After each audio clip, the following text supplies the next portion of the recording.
As I racked my head trying to come up with a great what-if idea, I thought about going back to comments and to our website for more suggestions. Rest assured, we read them all. As I looked through the video ideas, I was impressed by how many great ideas I saw. I began to wonder what you guys would do with such video ideas.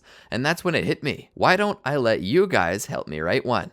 Welcome to the Amagi. Before we begin, only 25% of our viewers are subscribed, so if you're a fan of the video, please like and double check if you are subscribed. And with that out of the way, let's get into the video. Here's the rules of it. We're going to go through the story of Naruto together. As we go through the story, toward the end of the video, I'll include a big choice for one of the characters, and you guys can vote on which path to take. Whatever option receives the most votes will be the option the character will take. I'll continue on until we reach the end of Naruto, where we get to see what kind of world we've created. Are we all set? If so, then let's go. Scrubbing the face of the Hokage monument for the umpteenth time, Naruto was under the careful watch of Iruka Umino. As he scrubbed the faces, one might think that Naruto didn't deserve this. This is his story, right? Surely he wasn't the one responsible and was unjustly accused. Right? Wrong. Naruto was definitely the one behind it. That's why he was cleaning it. Was there injustice involved? Yeah, maybe. But if anything was unjust, this punishment was not one of them. Iruka, watching over the squirt, would ask him why he would do such a thing. To get in trouble? What would his parents think about him if they saw this? They can't see this, they're dead, Naruto shouted down at Iruka. Iruka heard this and began to feel a little bad. He remembered that Naruto had been orphaned during the Nine-Tails assault, just like Iruka was. And so, Iruka, being the kind-hearted fellow he was, decided to take him to Ichiraku Ramen after work to get a bowl of that world-famous delicious soup. Naruto would slurp it down, bowl after bowl. Iruka was beginning to wonder where he was putting all that food. That was when Naruto reached out for Iruka's headband that he had taken off for a moment. Iruka grabbed Naruto's hand as tension entered the air. Naruto looked at Iruka as Iruka stared back at him. I was just gonna try on your headband. Is that a crime or something? Iruka thought about it. Honestly, it might have been. He hadn't studied the bylaws in some time, but he knew that there definitely was a law about impersonating a shinobi. Iruka, to be safe, snatched up the headband and put it back on. Sorry, Naruto, this headband is for real ninja only. Naruto moped a bit. Aw, I just wanted to feel what it was like. Iruka raised a brow with a smirk. You want to feel what it's like, eh? Alrighty then, you'll have a chance in the upcoming days. All you have to do is practice hard. If you can manage to pull off the clone technique, you'll pass with flying colors and get your own headband. You'll be an official shinobi. Think you can do that? Naruto nodded. Yeah. Naruto could not do it. That clone was the most pathetic thing Iruka had seen in his entire life. He had seen kids much younger make a much more convincing clone than that. Iruka looked left and then right. He didn't want Naruto to be disappointed, but Naruto couldn't pass with that. Mizuki, the other judge, seemed to be feeling sorry for him as well. Iruka looked to Naruto and spoke. That's okay, just try again. This time, visualize yourself, like you're looking into a mirror. Iruka knew that a mirrored clone was the lowest tier of clone possible, but that was still at least passable, and with enough help from his mentor, Naruto would eventually be able to make an adequate clone. Naruto took a deep breath, focused, and tried again. He made another puny clone, just like before, the only difference this time being that it was now mirrored. Iruka shook his head. There was much sadness and sorrow playing as Naruto was on that swing set. That was until Mizuki approached him. I'm sorry about what happened in there, Naruto, he said. You'll get another chance in a few days. Iruka's making special calls for you. You just need to practice. I'll never be able to do it, Naruto said flatly. Mizuki looked left and then right. Sure he was alone with Naruto, Mizuki knelt down. Hey, listen, I know a way to make sure you get in. Naruto looked over. What is it? It's if you learn an even better technique. I know where you can learn the best techniques in the world, but you've got to be sneaky about it. Where? Naruto asked. Mizuki smiled. The Scroll of Seals. It's in the Hokage's mansion. If you can get it and learn one of the techniques inside, I bet they'll pass you for sure. Naruto was finally feeling a bit upbeat. Hope had entered his life once again. So he waited until the night came. When it finally did, he would sneak off toward the Hokage's mansion. Once he got there, he would sneak through a window, because in the world of ninja, they never close their windows. He finds the scroll Mizuki was talking about and began to make off with it. As he escaped with the scroll, he found himself waiting in the middle of the forest. He unraveled the scroll. There were so many cool techniques here. He He could learn any of them. But as he looked through, he began to think about it. There's a chance that they won't take any technique. Maybe they'll still want me to do a clone technique. So let's see if there's a version of the clone jutsu in here. As he looked through, he found an entry titled Shadow Clone. It looked simple. All one had to do was make a plus sign with their hands. The instructions below went into great detail, explaining how the chakra should be formed to properly make a clone. It said if too much was added, the clone might come out looking bloated and useless. If too little was used, it might be sickly and pale. Naruto then understood. What he had been assuming was proper control was actually killing the clone by not giving it enough chakra. The entry seemed to speak a lot about giving a clone only as much chakra as it needs, and even helped Naruto figure that out. Wow, gee, thanks, mister. He read the bottom of the scroll. Mr. Tobirama. It was at about this time that Mizuki showed up and tried to take the scroll from him. But before he could, Iruka appeared and commanded Naruto to bring the scroll back. Naruto was confused as to what was happening. That's when Iruka explained that Mizuki had used him and was going to take the scroll for himself. Naruto looked back at Mizuki, questioning if that were true. Mizuki confirmed this. He explained how he planned to use Naruto to steal it. Why? Because he, like everyone else, hated Naruto. When Naruto asked why he was so hated, Iruka warned Mizuki not to say anything. Mizuki, though, smiling, decided to break that one rule Hiruzen put on Naruto, hoping that the knowledge would bring the beast out of him. It's because you're the demon fox that attacked the village all those years ago. Naruto's eyes went wide, but to Mizuki's surprise, he didn't turn into the Ninetales. Mizuki sighed. Oh well, if I can't use you to my advantage, I suppose I can just kill you and take what's mine. Naruto began scrambling to his feet and began to run. Mizuki pulled his Fuma shuriken from his back and threw it at Naruto. Naruto, tripping, looked on with terror as he fell to his side. Suddenly, Iruka jumped in the way, taking the shuriken for him. Why? Naruto asked. Iruka explained that while it's true that Naruto is the Ninetales, he told him that it's okay. He knew Naruto was alone in this world and that Iruka was too. He related to Naruto, and even though the Ninetales killed Iruka's parents, Iruka couldn't bring himself to hate Naruto. He then told Naruto to run as Mizuki got closer. Naruto shook his head. I won't leave you to die, Iruka-sensei. Naruto stood and stepped closer to Mizuki. I commend you on your bravery, but your stupidity's gonna be the end of you.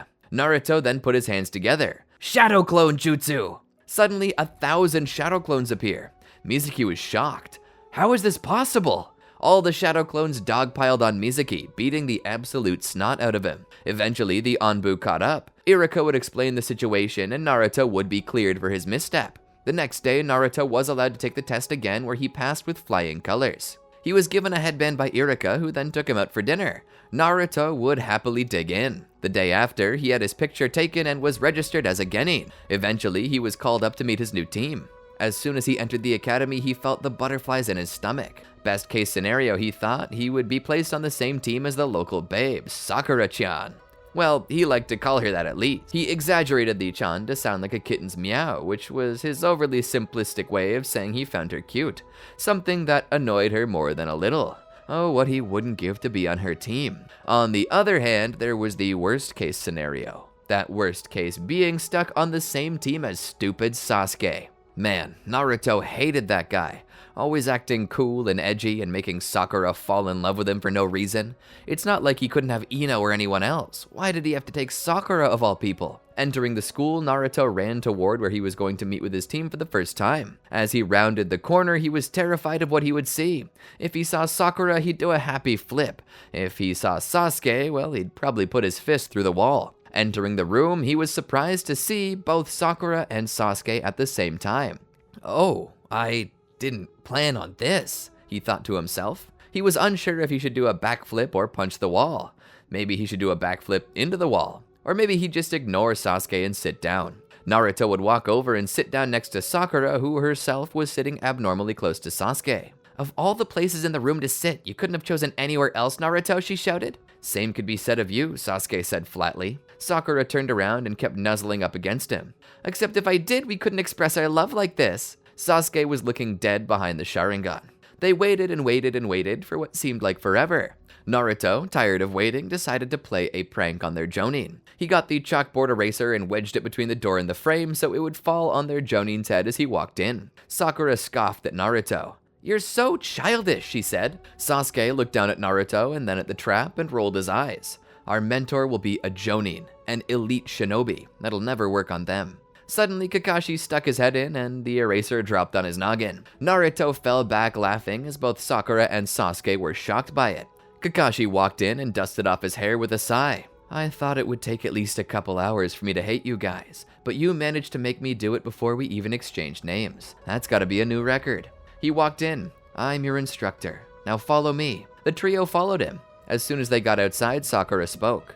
Excuse me, but we don't know your name yet. Don't worry, we're getting to that, Kakashi said. I just want to get out of that stuffy room. They sat down and Kakashi propped up against the railing. All right, let's begin. Tell me about yourselves. Start with your names, your likes, your dislikes, and your aspirations. Naruto raised his hand. Ooh, pick me! Pick me! Kakashi rolled his eyes. Go, orange one.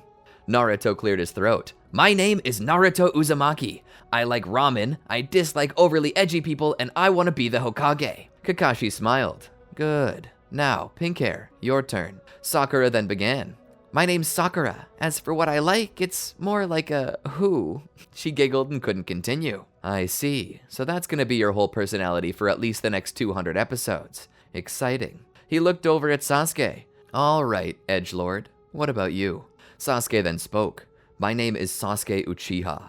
I don't really like anything. I dislike everything. And as for my dreams, there's a certain person I want to kill. Kakashi was really beginning to regret winning that raffle. Okay then, my turn. Kakashi cleared his voice. My name's Kakashi. As for my likes and dislikes, I'll keep that to myself. And as for my dreams, I keep them locked away inside of a nunya. What's a nunya? Naruto asked. Kakashi looked over. Nunya business. Kakashi would then lead them into an open field. All right, team, here's the deal. I don't have time to train a bunch of useless shinobi. I only plan to train the strongest. That's why I'm going to give you a test. I have 2 bells here. You 3 will have until lunch to take them from me. If you succeed, 2 of the 3 of you will become my students, while 1 of you will get kicked off. If you fail to get any bells, then all of you are kicked off the team. That sounds unfair, Naruto said. That sounds weak, Kakashi replied. If you don't think you can do it, then just go home now. Naruto snorted like an angry bull. I'll take both of those bells, and I'll give 1 to Sakura and send Sasuke away. Kakashi pulled out a book. Then come at me, little man. Naruto laughed. You underestimate me. He put his hands together. Shadow clone jutsu! Suddenly, a mass of clones appeared. At first, Kakashi was amazed at how many Naruto could make. As Naruto drew closer, the clones went to attack Kakashi, but suddenly there was a poof as Kakashi switched places with one of them. Despite that, they didn't really seem to notice and instead thought that Kakashi was hiding in plain sight as a clone, so they began to fight amongst themselves, much to Naruto's chagrin. That was when Kakashi showed up behind Naruto and began weaving hand signs. Oh no, Sakura shouted. Look out, Naruto! He's gonna use a fire-style attack, she said from reading his hand signs. Suddenly, Kakashi declared his jutsu, 1,000 years of death! He shoved those fingers where the sun don't shine, sending Naruto up into the stratosphere. Naruto landed in the water of the nearby lake. Sasuke was up next. He began attacking Kakashi in an attempt to bring him down, but even with all of his training, he couldn't even make him sweat. As the battle moved deeper into the forest, Naruto chased after. He would see what he thought was a bell laying on the ground. He went to pick it up, only to get strung up in a trap. Kakashi reclaimed the bell and told Naruto that he wasn't perceptive enough before running off. Naruto eventually fell down. Having begun to lose hope, Naruto would decide to instead just cut his losses, admit he'd never make it on Kakashi's team, and go have lunch. Being the greedy little bastard he is, he decides to eat everyone's lunch, only for Kakashi to find him. Kakashi calls lunch right then and there. Naruto is left tied to a post. Kakashi walks over to the lake and pours Naruto's bento box into it. Hey, that was my food, Naruto shouted. Kakashi nodded. Yes, it was. Now it's for the fishes. This is the punishment you get for what you've done. Your team will get one last try. You can attempt to get the bells until sundown. If you fail, then you all go home. Kakashi picks up his box and begins to walk away to eat it, but as he reaches the tree line, he stops and looks back. Also, if you feed Naruto at all, I'll fail you both. Those who break the rules are scum, and I don't want any scum on my team. Naruto sits there between Sakura and Sasuke. As they eat, Naruto is quiet. They hear his stomach rumble. Sasuke looks over and begins to contemplate it. If they don't feed Naruto, it'll be harder for them to win. He might collapse from hunger and be useless. Can they beat Kakashi without all 3 of them? Sasuke thinks about feeding him some of his lunch, but he realizes that if he does so and gets caught, which is a very real possibility, he could get sent back to the academy. Unbeknownst to Sasuke, Sakura is thinking the exact same thing.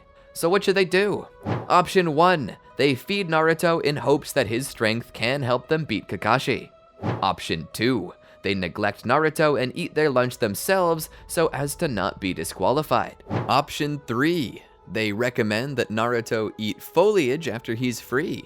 Option 4. Naruto uses a shadow clone to steal Sasuke's food. What do you think should happen? Whatever the majority vote says, I will do. Just be aware that both options will offer different choices down the line, and if you alter now, you may not be able to alter certain aspects down the line.